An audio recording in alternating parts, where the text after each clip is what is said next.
গরু মাংস রান্নাটা কেমন হয়েছে? ওই যে একটা কথায় আছে না, দুধের স্বাদ ঘোলে মিটায়। তো আমি আজকে সেটাই করব। আসসালামু আলাইকুম। এই যে আমার গরু মাংস এটা নিয়েছি। আমাদের মাননীয় প্রধানমন্ত্রী যেহেতু বলেছে কাঁচা কাঁঠাল নাকি গরু মাংসের মতো, তো আমার লাইফে আমি হচ্ছে ফার্স্ট টাইম রান্না করব, ফার্স্ট টাইম খাবো। এখানে হচ্ছে আমি আসলে মানে কোনো দিনও এই রান্নাটা এর আগে কখনো করিও নি আর কখনো খাইও নি। কারণ আসলে এই কাঁচা কাঁঠাল বিশেষ করে বেশিরভাগ উত্তরাঞ্চলের মানুষ বেশি পছন্দ করে। আমাদের বরিশালে আসলে ওরকম দেখি না কাউকে রান্না করতে।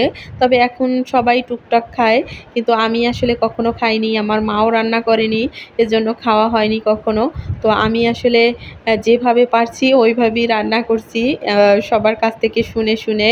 তো আসলে যদি কোনো ভুল হয় অবশ্যই তোমরা কমেন্টে বলবা, সিনিয়র আপুরা যারা আছো যে রান্নাটা এরকম করে। তো আমি হচ্ছে সরিষার তেল দিয়ে কিছু পেঁয়াজ কুচানো দিয়ে তারপর হচ্ছে পেঁয়াজটা হালকা বাদামি কালার করে ভেজে নেব।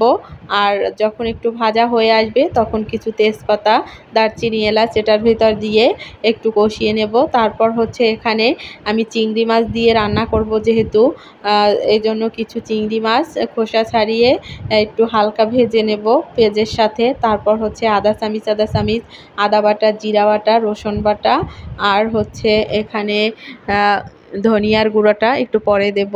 তারপর কিছু কাঁচা মরিচ দিয়ে দেব, কাঁচা ফ্লেভারটা বিশেষ করে ভালো লাগে। এই তো ধনিয়ার গুঁড়ো, হলুদ গুঁড়ো আর মরিচ গুঁড়ো দিয়ে তারপর হচ্ছে আমি এটা ভালো করে কষিয়ে নেব। আর আমি মশলাটা এখানে অল্প অল্প পরিমাণে ইউজ করছি, কারণ বেশি পরিমাণে মশলা দিলে মশলার একটা গন্ধ হবে, এজন্য আমি যতটুকু প্রয়োজন ততটুকু দিয়েছি।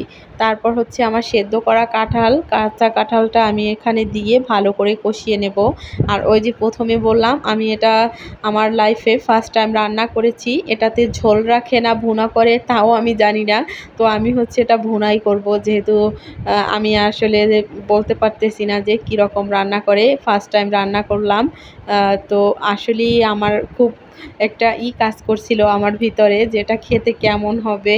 আসলে সবাই শুনি নাকি বলে এটা গরু মাংসের মতো, এজন্যই বলা যে আমার গরু মাংস রান্নাটা কেমন হয়েছে। তারপর হচ্ছে আমি একটু ঢাকনা দিয়ে ঢেকে দিয়েছিলাম। আমি এটা ওই যে প্রথমে বললাম ভুনা করব, এটাতে ঝোল রাখবো না।